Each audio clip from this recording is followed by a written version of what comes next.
Oi pessoal, nesse vídeo nós vamos resolver alguns exercícios que envolvem o conceito de função do primeiro grau. E aí, tem dúvida?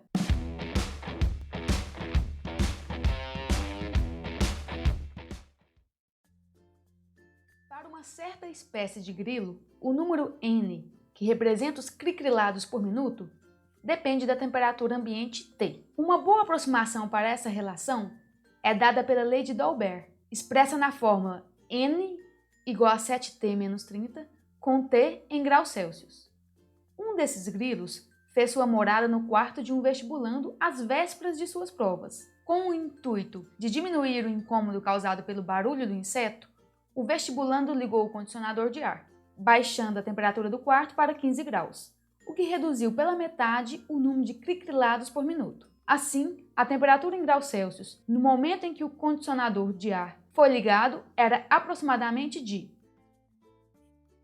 Podemos perceber que o número de cricrilados por minuto é em função da temperatura ambiente. E essa função é representada pela fórmula n igual a 7t menos 30. O n é o número de cricrilados e o t é a temperatura. Se eu colocar no lugar do t o 15, eu vou descobrir qual que é o número de cricrilados agora.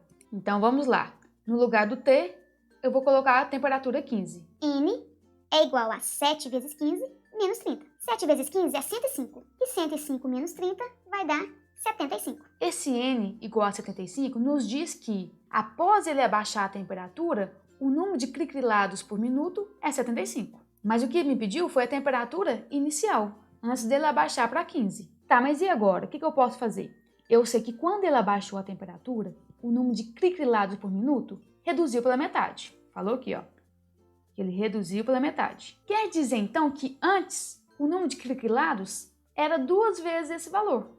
Então, a primeira coisa que eu vou fazer é multiplicar 75 por 2. 75 vezes 2 vai dar 150. Quer dizer, então, que no início, o número de cricrilados por minuto era 150. Se eu jogar nessa fórmula novamente, eu vou descobrir qual que era a temperatura inicial.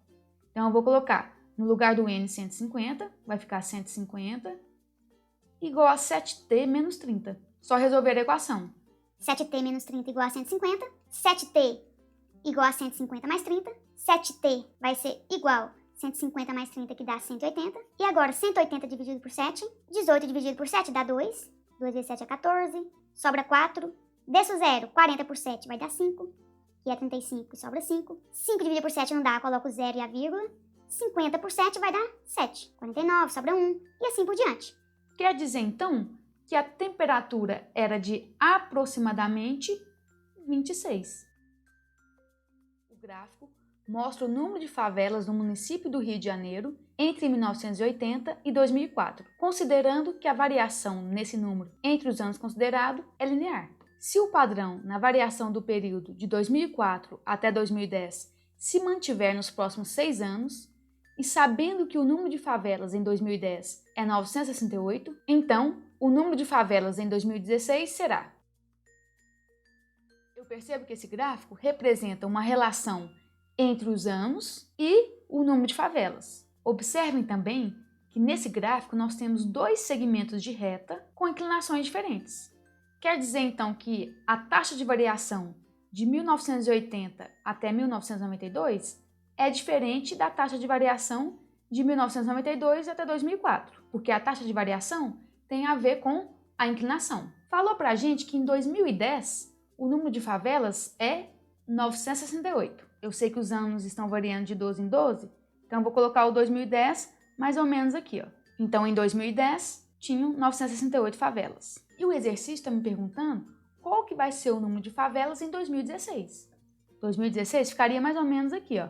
E eu vou encontrar esse valor me baseando nessa parte aqui, ó. Se o padrão na variação do período de 2004 até 2010 se mantiver, então está pedindo para considerar que a variação que está acontecendo entre esses 2 anos vai continuar até 2016. Então a primeira coisa que eu tenho que saber é qual é essa variação. Lembrando que para calcular qual que é a taxa de variação, eu tenho que pegar qual foi a variação no eixo vertical e dividir pela variação do eixo horizontal. Eu tenho que pegar esse intervalo aqui, ó, de 2004 até 2010. Beleza, então eu sei que de 2004 até 2010 o número de favelas vai aumentar de 750 até 968. Então, para achar a variação, é só fazer o número de favelas final menos o inicial.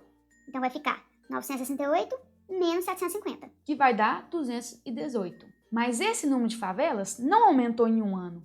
Aumentou em 6 anos. Por que 6 anos? Porque variou do ano de 2004 até o ano de 2010. É só fazer 2010, que é o final, menos 2004, que vai dar 6. Quer dizer, então, que o número de favelas aumentou 218 em 6 anos. Vamos calcular, então, a taxa de variação, que é em um ano, que é só dividir o 218 por 6. 218 dividido por 6, 21 por 6 dá 3, 3 vezes 6 é 18, sobra 3. Desço 8, 38 por 6 vai dar 6, que é 36 e sobra 2. Vou ter que colocar o zero e a vírgula, e 20 dividido por 6 vai dar 3, que sobra 2 de novo, e vai ser uma dízima periódica. Então vamos arredondar que a cada ano está aumentando 36 favelas. Eu quero saber em 2016. Então vamos ver aqui, ó, de 2010 até 2016 vão passar 6 anos. E a cada ano vai aumentar 36 favelas. Então para descobrir quanto que vai aumentar no total, é só fazer 6 vezes 36. 6 vezes 6, 36. 3 vezes 6, 18, mais 3, 21. Quer dizer, então, que de 2010 até 2016 vai aumentar aproximadamente 216 favelas.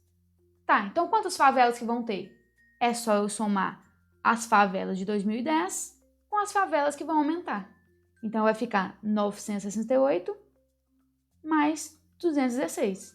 8 mais 6 é 14. 6, 7, 8 e 11. Então vai dar aproximadamente 1.184 favelas, que é um número que está maior que 1.150 e menor que 1.200. Então, letra C. Para desencorajar o consumo excessivo de água, o Departamento de Água de certo município aumentou o preço desse líquido. O valor mensal pago em reais por uma residência, em função da quantidade de metros cúbicos consumida, é uma função, cujo gráfico é a poligonal representada a seguir. De acordo com o gráfico, quanto ao pagamento relativo ao consumo mensal de água de uma residência, é correto afirmar que, e aqui nós temos as alternativas. Então nós temos um gráfico que relaciona a quantidade paga pela quantidade de metros cúbicos consumidos. Nós temos 4 segmentos de reta com taxas de variações diferentes. Então na primeira parte, nós percebemos que se trata de um gráfico constante. Ou seja, o valor a ser pago vai ser sempre o mesmo. Depois, à medida que o metros cúbicos está aumentando, o valor a ser pago está aumentando. E podemos também afirmar que a taxa de variação está só aumentando. Ou seja, o preço pago por metro cúbico está aumentando. Aqui era um valor, aqui aumentou e aqui aumentou mais. Letra A. Se o consumo for nulo, a residência estará isenta do pagamento. Vamos ver. Aqui nós temos o consumo, né? Quando o consumo é zero, eu já pago 4,70. Até 10 metros cúbicos, eu vou pagar 4,70. Então, se o consumo for nulo, a pessoa vai ter que pagar 4,70. Então, a letra A é falsa. B. Se o consumo for igual a 5 metros cúbicos, o valor pago será menor do que se o consumo for igual a 10 metros cúbicos. Mentira também. Eu acabei de falar que de 0 metros cúbicos até 10 metros cúbicos, eu vou pagar o mesmo valor. Então, não importa se eu consumir 5 metros cúbicos ou 10 metros cúbicos, o valor será o mesmo. Então, falso. Se o consumo for igual a 20 metros cúbicos, o valor pago será o dobro do que se o consumo for igual a 10 metros cúbicos. Vamos ver. Quando é 10 metros cúbicos, o valor pago é 4,70. E quando é consumido 20 metros cúbicos, o valor pago é 11,70. 4,70 vezes 2 dá 9,40. Então, não, o valor pago por 20 metros cúbicos é mais que o dobro. Letra D.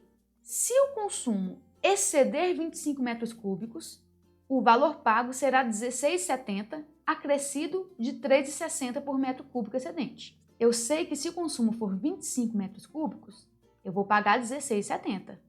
E depois desses 25 metros cúbicos, está aumentando sempre o mesmo valor, porque a inclinação é a mesma. A primeira parte está certa, eu vou ter que pagar 16,70 mais algum valor. Só que eu não sei se esse valor que eu tenho que pagar mais é 3,60 por metro cúbico. Como que eu faço para calcular isso? Eu vou ver qual foi a taxa de variação.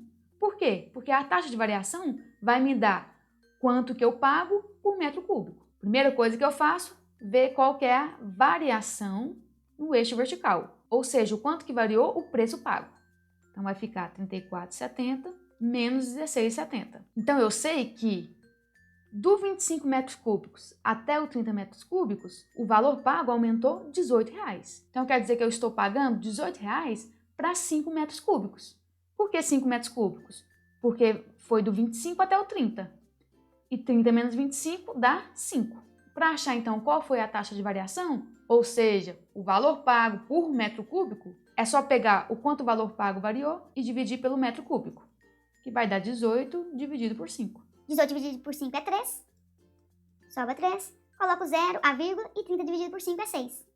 E sobra 0. Quer dizer, então, que a letra D está correta. Por quê? Porque quando o consumo for maior que 25 metros cúbicos, eu vou pagar o 16,70 mais 3,60 por metro cúbico. Então, certinho. Uma empresa de telefonia fixa oferece 2 planos aos seus clientes.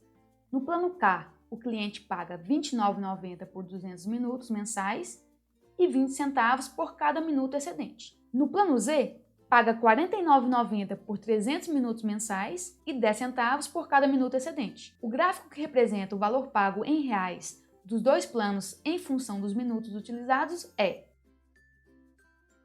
a minha dica é começar pelos valores fixos. No plano K, eu sei que eu vou pagar R$ 29,90 para utilizar até 200 minutos. Então, na letra A, o gráfico do plano K é esse, e até 200 minutos não está R$ 29,90. Então, já posso eliminar esse gráfico. No gráfico B, até 200 minutos está R$ 29,90. Beleza. O C, até 200 minutos, também está R$ 29,90. No D, até 200 minutos, também está R$ 29,90. E no E, até 300 minutos, que está no R$ 29,90. Então, está errado. Sobrou para a gente, então, 3 opções. Agora, vamos analisar a parte fixa do plano Z. Então, no plano Z, a gente paga R$ 49,90 por 300 minutos. Aqui está R$ 49,90, mas está por 200 minutos. Então, essa seria errada. E aqui, R$ 49,90 por 300 minutos, certo? E aqui, R$ 49,90 por 300 minutos, certinho. Sobrou, então, as letras C e D. Como que eu faço para decidir qual é? Esse valor 20 centavos a cada minuto e o 10 centavos a cada minuto tem a ver com a inclinação do gráfico. No 20 centavos, o gráfico tem que estar mais inclinado. E no 10 centavos, o gráfico tem que estar menos inclinado. Então, quer dizer que a parte que não é constante do plano K tem que estar mais inclinada do que do plano Z. Então, no gráfico C, eu percebo que os dois estão com a mesma inclinação. Então, eu já posso eliminar e vai ser a letra D. Por quê? Porque o K está mais inclinado e o Z está menos inclinado. Para fazer traduções de textos para o inglês, um tradutor A cobra um valor inicial de R$ 16,00 mais 78 centavos por linha traduzida. E um outro tradutor B cobra um valor inicial de R$ 28,00 mais 48 centavos por linha traduzida. A quantidade mínima de linhas de um texto a ser traduzido para o inglês, de modo que o custo seja menor se for realizado pelo tradutor B, é: a primeira coisa que nós vamos fazer é representar matematicamente essa situação, utilizando uma função. Como assim? Eu sei que o valor cobrado pelo tradutor A vai ser da seguinte forma: valor cobrado pelo tradutor A é igual a R$ 16,00 fixo mais 0,78 por linha. Só que eu não sei quantas linhas vão ser, então eu coloco 0,78 vezes x. Vou fazer a mesma coisa para o tradutor B.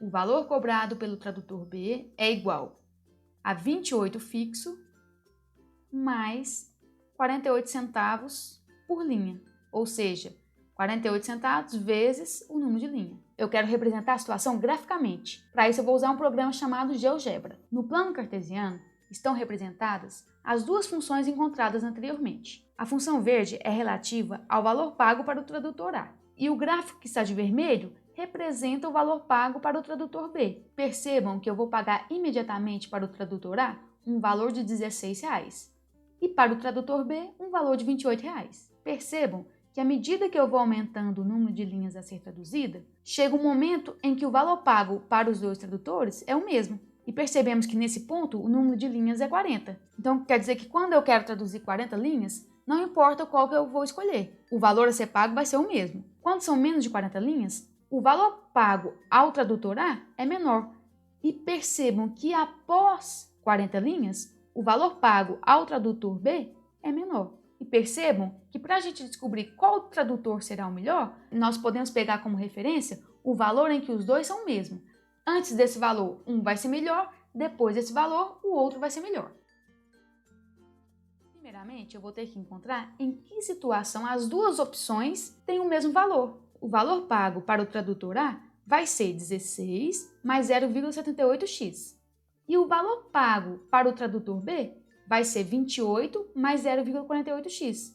E eu quero que esses dois valores sejam iguais. Então, basta eu pegar o valor pago para o tradutor A e igualar ao valor pago para o tradutor B. Então, eu vou colocar 16 mais 0,78x igual a 28 mais 0,48x. Vou resolver a equação. 0,78x menos 0,48x igual a 28 menos 16. 0,78x menos 0,48x vai dar 0,3 ou 30x. E 28 menos 16 vai dar 12. Agora eu vou dividir 12 por 0,3 igual às casas decimais. Posso tirar as vírgulas. Vai ficar então 120 dividido por 3. E 120 dividido por 3 dá 40. O que foi o valor que nós observamos no gráfico. Nós observamos que no 40, o valor pago para o A e o valor pago para o B era o mesmo, pois os dois gráficos se encontravam. Tá. Então eu sei que no número de linhas igual a 40, não importa qual que eu vou escolher, porque o valor pago vai ser o mesmo. O valor inicial do A é mais barato. Então quer dizer que antes de 40, o A é mais barato. Consequentemente, depois do 40, o tradutor B vai ser o mais barato. Então a quantidade mínima de linhas a serem traduzidas para que o B seja melhor é 41.